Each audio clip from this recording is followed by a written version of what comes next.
أعوذ بالله من الشيطان الرجيم. بسم الله الرحمن الرحيم. إنما يوفى الصابرون أجرهم بغير حساب. الله جل جلاله په قرآن عظیم شان کې و دې خپلو بندګانو ته داسې فرمایي چې پوره به ورکول سي صابرینو ته مزدوري د دوی اجر د دوی بغیر حساب بلا حساب. د رسول الله صلی الله علیه وسلم باره څخه یو روایت خدا ته راته نور روایت کړی دی چې لا والله ما هناک میکال ولا میزان. په هغه ورځ به صابرینو انسانانو ته چې پر مصیبت باندې صبر کوي هغو ته به نه ترازو کښېښول سي چې د دوی عمل کې وتلل سي، بې حسابه به جنت ته ځي. ځکه خو الله جل جلاله ویلي چې اجرهم بغیر حساب، د دوی اجر به بې له حسابه وي، حساب به نه ورسره کېږي. دا انس راته مبارک څخه روایت دی چې جناب محمد صلی الله علیه وسلم مبارک ویلي دي وتنصب الموازین یوم القیامه، په ورځ قیامت چې الله جل جلاله ټول مخلوقات راوپورته کړي، حساب و کتاب شروع سي، هر انسان به د خپل ځان حساب ورکوي. په هغه ورځ باندې که یوه نیکي انسان کړي هم به ښکاره سي او که یوه ګناه کړي هم به ښکاره سي. فمن يعمل مثقال ذرة خيرا يره ومن يعمل مثقال ذرة شرا يره. د یوې ذرې د خیر حساب به هم وسي، د یوې ذرې د شر حساب هم وسي. نو رسول الله صلی الله علیه وسلم وایي موازین ترازو به نصب کړول سي. فیؤتي باهل صلات، اهل د لمانځه به راوړل سي، هغه خلک چې په دنیا کې ښه لمونځونه کول. فیوفون اجورهم بالموازین، هغو ته به د دوی مزدوري ورکړي او د دوی اعمال به وروتلي. او دغه رنګه به رسول الله صلی الله علیه وسلم وایي ویؤتي باهل الصیام، هغه خاوندان د روژې چې په دنیا کې روژې نیولې هغه به راسي، خپل اعمال به وروتلي چې نیکۍ یې درنې سولې، الله جل جلاله به حساب ورکړي، ثواب په لاس ورکړي جنت. او دغه رنګه به د خیراتو والا راسي، حج والا به راسي. رسول الله صلی الله علیه وسلم ویؤتي باهل البلاء، انه راتګ به وسي په اهل د بلا او د مصیبتو سره چې په دنیا کې غمونه ورباندې تېر سوي، مصیبت ورباندې راغلی، پر هغه باندې صبر کړي.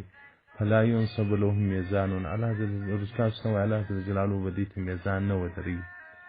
ولا ينشر لهم دیوان، نه به د دې عملنامې وغوړي چې څه مو کړي دي، ښه مو کړي دي، بد مو کړي.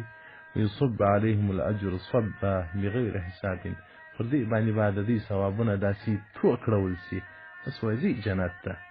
رسول الله صلی الله علیه وسلم حتی یتمنى اهل العافیه، هغه په دنیا کې چې عافیت یې درلودی، مریضان نه وله، غم یې نه درلودی، مسکینان نه وله، هغه به تمنا وکړي انهم کانوا فی الدنیا تقرض اجسادهم فی المقارض، هغه وایي کاشکې په دنیا کې موږ د خپل بدنونه په غچي په بیاتي باندې ټوټه ټوټه کړی وای، اوس به مو دغه د درد او د تکلیف او د زحمت او د غم مجرانه به الله مشترک کړی وای.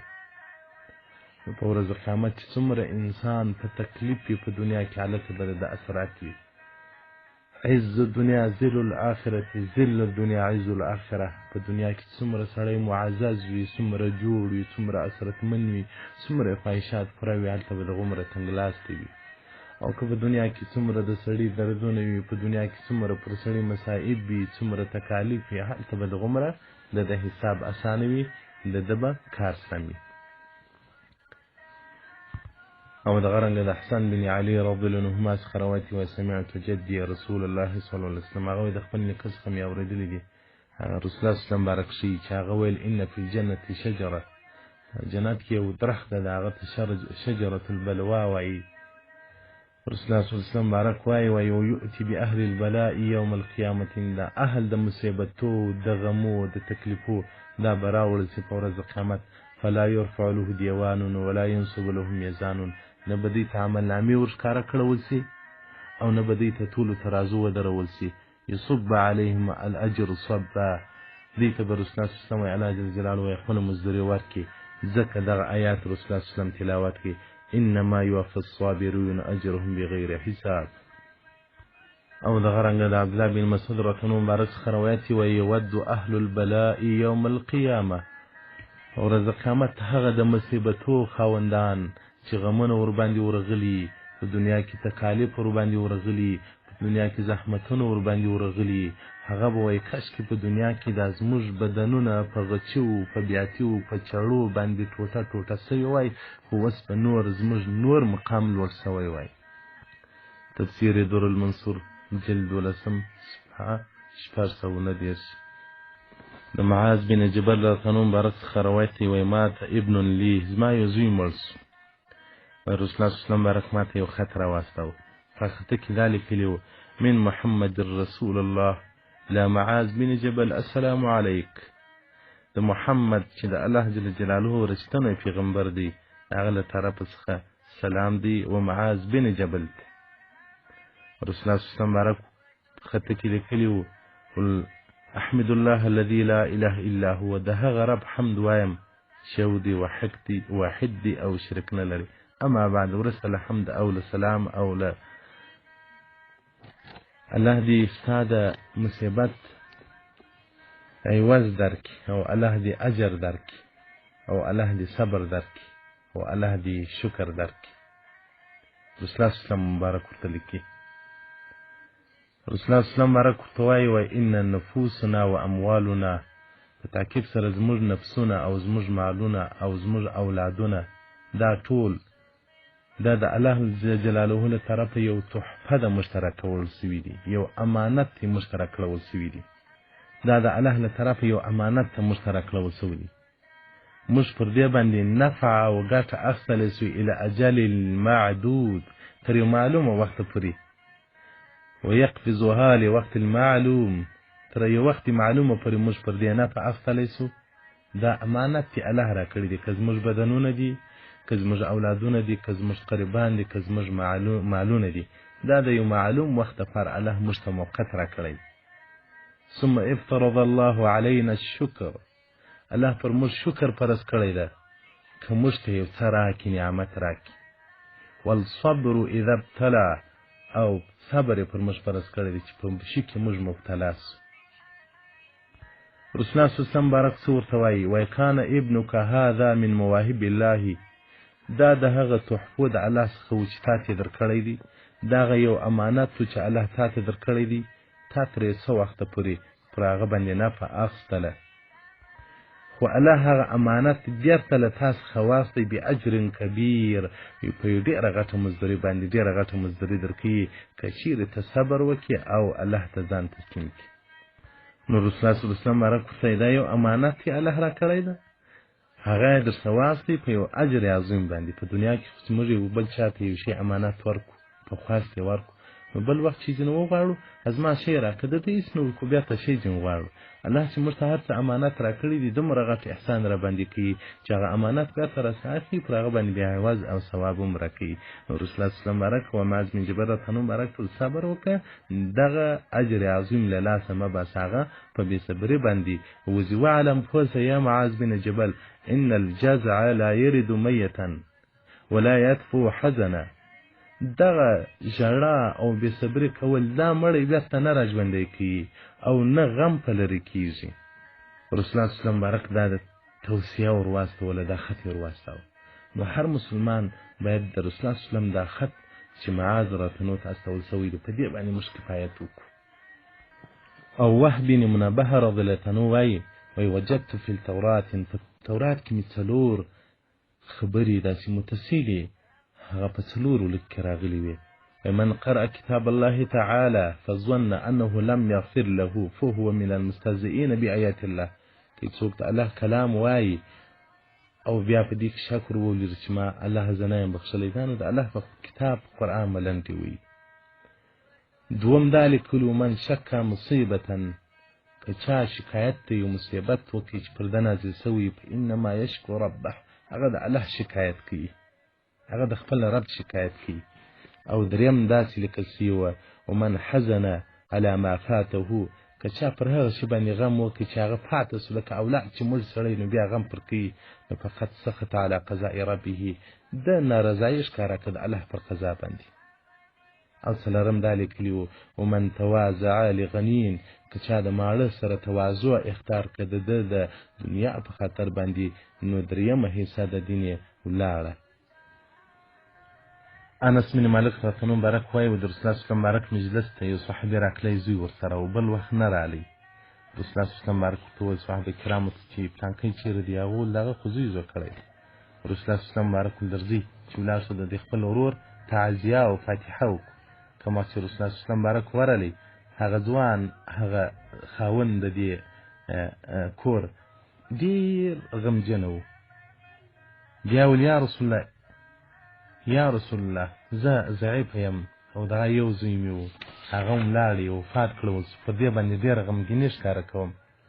رسول الله صلی الله علیه وسلم مبارک څه ورته وایي په جواب کې؟ رسول الله صلی الله علیه وسلم ورته آیا دا دې نه ده خوښه چې په ورځ قیامت ته د الله حضور ته راسې هغه ستا زوی راپورته سي غږ وکړي چې یاره زما مور و پلار چېرې دي او درې واره دا غږ وکړي بیا ملایکې غږ وکړي چې پلانکی د پلانکي پلار هغه د جنت ته ننوځي. دا دې نه ده خوښه چې هغه ستا زوی هلته بیا ستا شفاعت وکړي؟ وایي د هغه سړي څخه دا غمګیني او دا خوابتیا ټوله ولاړه. او دغه رنګه د ابیدرداء رضی الله عنه څخه روایت دی وایي د سلیمان علیه الصلاة والسلام زوی وفات سو نو فوجد علیه وجدا شدیدا ډېر پر غمجن سو چې زما زوی مړ سو. سلیمان علیه السلام چې مشهوره نبي دی دوی ملایکې الله جل جلاله ورته راواستولې د ده په مخ کې کښېنستې یوې ملایکې عرض وکړي. سلیمان علیه السلام ته یې عریضه وکوله چې ما غنم کرلې وه دغه بل نفر رالی چې ما غنم یې ټول راڅخه ورېبل. سلیمان علیه السلام هغه نفر ته مخ ور واړو چې تا ولې د غنم ریبلي دي؟ هغه ورته وایي چې د په لار کې غنم کرلې وه عمومي لار وه عامه لار وه خلک پر تېرېدل نو چې موږ رالو غنم مو ورېبل لار مو خلاص کړه. سلیمان علیه السلام د کښت خاوند ته مخ راواړو دا خو ته ملامت چې په عامه لار کې دي کښت کرلی دي دا ځای د غنمو دی چې ته یې کرې؟ سلیمان علیه السلام ورته ولې پر لار باندې غنم کرل دي اما علمت ان لابد للناس من الطریق ای ته په دې نه پوهېږې چې انسانان مخامخ یو لار غواړي پر ځي به؟ هغه ملک څه ورته وایي؟ فقال له الملك لم تحزن على ولدك ته ولې پر اولاد غم کوې؟ اما علمت ان الموت سبيل الاخره ای ته په دې نه یې خبر چې مرګ د آخرت لار ده آخرت ته به سړی په مرګ باندې ورځي. سلیمان علیه السلام پوه چې دا خو د الله استازي دي الله را استولي دي ندامت او پښیمانتیا ښکاره کړه چې زه به بیا غمګیني نه کوم بیا به زه غم نه کوم. نو محترمینو په مرګ باندې خوا مه بدوئ په تکالیفو باندې خوا مه بدوئ الله موږ ته پر دغه باندې ډېر اجر او ثواب راکوي. تنبيه الغافلين صفحه 22 الصبر على المصيبة باب الصبر على المصيبة. او د عبدالله بن مبارک رحمت علیه څخه روایت دی هغوی من اصیب بمصیبة که یو چاته یو تکلیف ور ورسېدی نو دی دې په هغه ورځ باندې داسې اعمال کوي لکه څنګه چې تر مرګ له مخه پنځمه ورځ څنګه اعمال کول څنګه خوشحالي کول په هغه ورځ دغه خوشحالي کوي لکه څنګه چې خوراک څښاک یې کوو د دغه مصیبت څخه مخکې په دغه ورځ باندې دی هم هغه رنګه خوراک کوي هغه رنګه دې څښاک کوي. په حدیث کې راځي من سعادة العبد د هغه نیکبختیو څخه د انسان رضاء بقضاء الله تعالی رضا د الله په قضا سره. حدیث ترمذی رقم 2150 کې روایت کړی. او د عبدالله بن عباس رضی الله عنه څخه روایت وایي اول شیء كتبه الله في لوح المحفوظ په لوح محفوظ کې چې الله اولنی شی ولیکي دا تورې ولیکي إني أنا الله لا إله إلا أنا محمد رسولي زستاس ربیم بل رب نلري يوزم ربیم لائق عبادت بل سوک نستل ما سوا محمد الرسول محمد ما رسول. ومن لم يستسلم لقضائي هر څوک چې زما قضا ته نه تسلیمیږي ولم يصبر على بلائي کم مصیبت غم چې دته ما ورکړی دي پر هغه صبر نه کوي ولم يشکر نعمائي او زما پر نعمتو باندې شکر نه ادا کوي فليتخذ له رب سوای هغه دین ول ما څخه بل رب پیدا کی بل رب خو نسته هغه یو رب مندي او په لوح محفوظ ذلك ومن استسلم لقضائي كسوك ما قضاء تسليم وصبر على بلائي ما چې کوم مصیبات غم درد مسکنات مرض هغه فقدان د اولادي مرسي اولادي ورکسي پر هغه باندې صبر وکي او زما پر نعمتو باندې شکر ادا کړي كتبته صديقا الا وجب په صديقينو کې ولیکم وبعثته مع الصديقين زبې په صديقونو کې راپورته کم چې درې طبقې په ورځ قیامت شفاعت عظما کوي او به حساب او به کتاب د عرصات پر میدان بسمن مخلاړي انبيين وصديقين وشهداء او دا رنګ ملائکه او انسانانو ته هغه مؤمنانو چې په دنیا کې صبر کړي داسې ورته وایي سلام علیکم بما صبرتم سلامتی دې په تاسو باندې په سبب دغه چې په دنیا کې تاسو صبر کړی او دا مصیبت او بلاوی زموږ لپاره امتحان دی موسی علیه السلام په یو درس کې را روان دی یو ځوان درندګانو خوړلې دي چرلې دي اډوکه یو ځای پروت بل ځای پروت موسی علیه السلام الله جل جلاله تعرض وکړي یا رب دا مؤمن به څومره په تکلیف باندې وجل سوی نو درنده او چرمش لیو چې انسان خو په اول واره تر غاړه نه نسو په هر ځای شرور وکول په غځای وکول په دې به څومره زحمت څومره تکلیف تیر سوی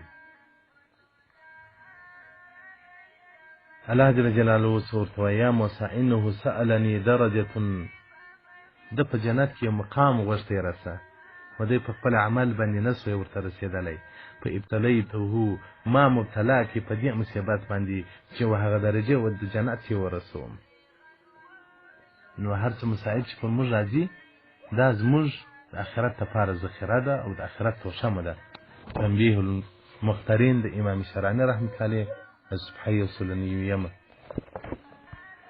او د صحابه کرامو او د تابعینو په زمانه کې به انسانانو په ځان باندې غم خور د ځان په غم کې به و چې قریب به مړ سو په هغه کې به نه وله دوی خو الله ته ورلی هغه سخت مراحل د زکندنې پر ځان تیر کړلې موږ به څه کوو صحابه کرامو کې به دا نه معلومېدل چې د کوم قریب به وفات سوی دی په فاتحې پر ځای د ټولو سترګو به اوښکې راتلې قبر به د ځان لپاره یو عبرت ګاڼه او بشرحت رحمت الله مبارک چې به جنازې ته ولاړې له هغې خوا بیا دی په جنازه کې رااخیستی و واقعیت کې انسان د خپل ځان دپاره قبر او د خپل ځان دپاره مرګ په سترګو کې انځور وګرځي بیا هغه د بل په مرګ خوا نه بدي هغه د دنیا په تکالیفو خوا نه بدي یوازې باید زموږ سره د آخرت سوچ وي د آخرت غم را سره وي موږ خو اوس د دنیا شوق او د دنیا غم او د دنیا حب اخیستی یو نو اولاد هم دنیا ده ښځه هم دنیا ده دا الله د طاعت څخه سوا نور شان ټوله دنیا دي نو موږ خو دنیا ته زړه ورکړی ده نو آخرت مو ایله کړی ده په دې وجه د اولاد په غم د اولاد په درد د ځان په درد هغه زموږ څخه الله یې ماته کله کله ده ښځې راځي زه سبحان الله دې تعجب ورته پاتې سم چې دا ښځې به څنګه آخرت ته ځان رسوي د لوڼو په غمه لور واده سوه راله او د خپلې مور سره مې اکثره وخت دا وایي چې بس لوڼې پرېږدي اولاد او مال نه دي الله ویلي دي په زړه کې راځي الله ته موږ ځای ورکړو الله ته ځای ورکړو د الله مینه که یو سړی د وخت څخه عادت ته جوړ کړي چې اولاد سره مینه راسي دی دا ووایي چې یاره به ستا په مینه را بدل که بیا به انسان د اولاد په مرګ باندې خوا نه بدي طبیعي ده د اولاد په مرګ انسان خوا بدي خو لیکن داسې انسانان مو لیدلي دي چې بیا فکر و شغل په لمانځه په هېڅ نه پوهېږي د اولاد په غم کې باید سړی د خپل قبر په غم کې دومره سي قبر هغه د وحشت او هغه د تورې تاریکیو ځای دی چې په دنیا کې له دې مثل نه موږ لرونه پیدا کولی سو صحابه کرامو ته چې به د قبر بیان کېدی نو صحابه کرامو به ژبې بندې سولې، نو صحابه کرامو به تر سترګو اوښکې راتویدلې، صحابه کرامو باندې به خوبونه حرام سول، خوب یې نه سوی کولی د قبر له ویر څخه. او موږ څومره ګناهګار یو، څومره په معصیت او په نافرمانیو اخته یو، خو لیکن زموږ قبر هیر دی د اولاد او د مال په غم او د جاه په غم کې یو. او مرګ رحمت دی، الله انسانیت ته وربښلی دی. مرګ رحمت دی د انسانیت لپاره. که مرګ نه وای جنت ته به څنګه تلای، که مرګ نه وای د الله ملاقات به مو څنګه کولی. خو مرګ هغه یو دروازه ده زموږ د الله د ملاقات لپاره، مرګ یو دروازه ده د جنت ته ننوتلو دپاره، مرګ یو پل دی د آخرت دپاره. ځکه رسول الله صلی الله علیه وسلم الموت تحفة للمؤمنین، مرګ د مسلمان دپاره تحفه ده. په مرګ به خوا نه بدو، خو لیکن د ځان دپاره به د مرګ بندوبست نسو، د مرګ سرمایه به برابرو. که موږ د الله او قضا ته تسلیم سو، مرګ او په درد به بیا انسان خوا نه بدي. موږ خو که پیدا سي واده یې په ډلو په سروزو په ناروایو ولمانځو، نو د مرګ په وخت کې به بیا خود موږ ژاړو، د مرګ په وخت کې به خود نافرماني کوو. خو چې اولاد پیدا سي انسان په سترګو کې دا کښېږدي چې دا به بیا یې وخت راسه ځي او د خپل مرګ فکر یې وي، بیا انسان د بل انسان په مرګ خوا نه بدي. زما یو اکا دی او زما پیر و مرشد مبارک هم دی، استاذ مې هم دی، پیر مې هم دی. نو دغه د ولایت او د اولیاو او د بزرګانو هغه د مؤمن په مخ خوا نه بدي. هغه چې د الله پر وحدانیت ایمان لري او الله ته ځان تسلیم کړي، هغه په مخ خوا نه بدي. څه قریبان زموږ مړ سوي دي، دی وایي الحمدلله د دنیا له تکالیفو خلاص الله ته ورغلی. نو چې ایمان جوړ سي بیا په مرګ خوا سړی نه بدوي. د جناب محمد صلی الله علیه و آله و صحبه وسلم په زمانه کې په احد د غزا او د احد د جنگ په واقعه کې دلته ډېر صحابه کرام شهیدان کړه سول، ډېر زخمیان سول. خپله د جناب محمد صلی الله علیه وسلم پر مخ باندې وینه را روانې دي او شیطان ملعون اواز خپور کړ ماته محمد مړ سو. ډېر صحابه کرام لاسو او پښو خار پرېښول، ځای پر ځای کښېنستل چې رسول الله صلی الله علیه وسلم مبارک شهید سو. خو رسول الله صلی الله علیه وسلم شهید نو، ژوندی و، شیطان دا ناروا کول. د انصارو څخه یو صحابیه په مدینه منوره کې و، دا اواز ور ورسېدی چې محمد صلی الله علیه وسلم مبارک شهید سو. دا وایي له هغې خوا څخه لږ چې پښو را روانه ده، یو جنازه په مخه ورله. صحابه کرام ورته وویل چې خاوند د شهید سوی دی. دی ویل بلا په پسې په خاوند باندې این محمد صلی الله علیه وسلم، چیرې دی محمد صلی الله علیه وسلم؟ هغه ژوندی دی، حیات یې وس په احد کې دی. دومه جنازه په مخه ورله، صحابه کرام ورته ویل زوی د شهید سوی دی. دی ویل زوی په بلا پسې این محمد صلی الله علیه وسلم. دریمه جنازه په مخه ورله، صحابه کرام ورته ویل ورور د شهید سوی دی. دی ویل ورور په بلا پسې محمد صلی الله علیه وسلم مبارک چیرې دی. څلورمه جنازه وایي د پلار په مخه ورله، صحابه کرام ویل پلار د شهید سوی دی. هغه په بلا پسې این محمد صلی الله علیه وسلم. دا چې راله لږ پښې را روانه ده، د انصارو څخه یو صحابیه ده، نارې وایي چې این محمد این محمد. صحابه کرام ورته رسول الله صلی الله علیه وسلم مبارک هلته ناست. دا مبارک چې ورله د رسول الله صلی الله علیه وسلم مبارک و حضور ته د شریف واړو. رسول الله صلی الله علیه وسلم د صحابه کرامو په مابینځ کې ناست دي او ویني د رسول الله صلی الله علیه وسلم مبارک پر بدن باندې معلومیږي. صحابیه ورته یا رسول الله ته حیات یې؟ رسول الله صلی الله علیه وسلم مبارک ورته ژوندی یم. ډېر حمد الله ته وایي چې الحمدلله چې زموږ مقتدا او زموږ پیشوا ژوندی دي. بیا رسول الله صلی الله علیه وسلم ته اجازه ده چې زه اوس لاړ شم د خپلو قربانو د جنازې او د دفن او د قبر مناسبات وکړم. رسول الله صلی الله علیه وسلم مبارک ورته ورسي. محبت دغه محبت و چې د اولاد غم، د خاوند غم، د ورور غم، د پلار غم د رسول الله صلی الله علیه وسلم په غم کې هیڅ وه. زموږ سره خو د حبیب مینه نشته. ځکه رسول الله صلی الله علیه وسلم وایي که پر تاسو باندې غم داسې د اولاد، پر تاسو باندې تکلیف داسې د اولاد، تاسې الله جل جلاله ته عجز زاری کوئ چې یا رب ته په دې امتحان کې صبر راکړي. او الله نسخې راستولي دي چې د خوشحالۍ او د فرحت دپاره الحمدلله حمدا کثیرا طیبا مبارکه دا وایه. او که مصیبت او غم در باندې راسي انا لله و انا الیه راجعون وایه. غم انسان ته راځي، غم به راځي، غمونه په راغلي دي، خو لیکن صبر به کوو. دغه بې اختیاره اوس کې دا نه دی بدکار، خو لیکن دغه بې صبري چې بیا همیشه الله پاته د الله محبت پاته د اولاد په غم کې. زما یو ورورو هغه شهید سو. نو زه چې په دې صدمه باندې خبر سولم نو مې ځان ور ورساوه چې دی مې ولیدی شهید پروت دی. نو ژړا راتله، زما په اختیار نه وه، خو د ژړا سره مې انا لله و انا الیه راجعون تر خوله راوتله. او دغه آیات به په ذهن کې ډېر راتلی، ډېر به مې تلاوت کاوه چې الله جل جلاله وایي محمد صلی الله علیه وسلم بارک به هم مري. نو زړه به مې څه تسکین وکړي، څه آرام به وکړي. نو محترمینو الله دې موږ ته صبر راکړي، الله دې موږ ته د آخرت غم راکړي. دغه سختې ورځې غم دې الله زموږ په زړو کې کښېږدي چې روان یو، چاره نه لرو.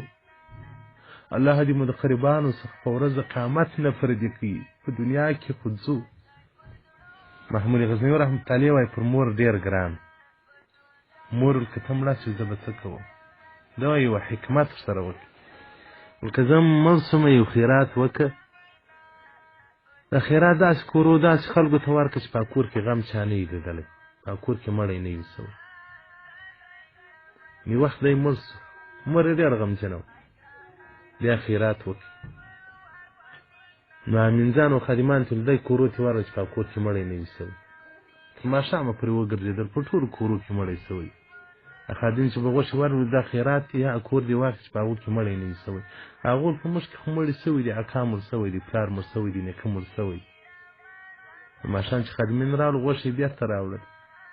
په ټول ښار د غزني کې دی څوک نه و چې په کور کې مړی نه وي سوی. یو الاخ ما ته خو زوی د عبرت واقعه راښولې ده، دا خو په زوی په دې کې ما ته غټ پند راکړی ده چې په دې ټولو کورو څخه مړي وتلي دي، نو ته هم په ما پسې غم مه کوه. نو دې زه به صبر کوم. نو مړي له ټولو کورو څخه وتلي دي او مړي به بیا وځي. الله دې موږ ته صبر جمیل پر راکړي. باید موږ چې مرګ راپېښ شي، صدمه راپېښ شي، الله ته مراجعه وکړو، الله ته ځان تسلیم کړو. او بیا چې په آینده کې د اولاد غم د مور سره وي، د پلار سره وي، باید هغه الله جل جلاله ته خواست وکړي چې الله دا د اولاد غم راسه ایسته کړه، د ده د غم پر ځای ستا محبت او ستا د نبي محبت را نصیب کړه. او خپل قبر سړی سترګو ته کښېږدي چې زه به واقعیت دې قبر ته وتلونکی یم او ځم به له دنیا څخه. بیا انسان ته د نورو غمونه فرق نه ورکوي، بیا به صرف د ځان په غم کې وي، د ځان غم به اخیستی وي. والسلام علیکم ورحمة الله وبرکاته.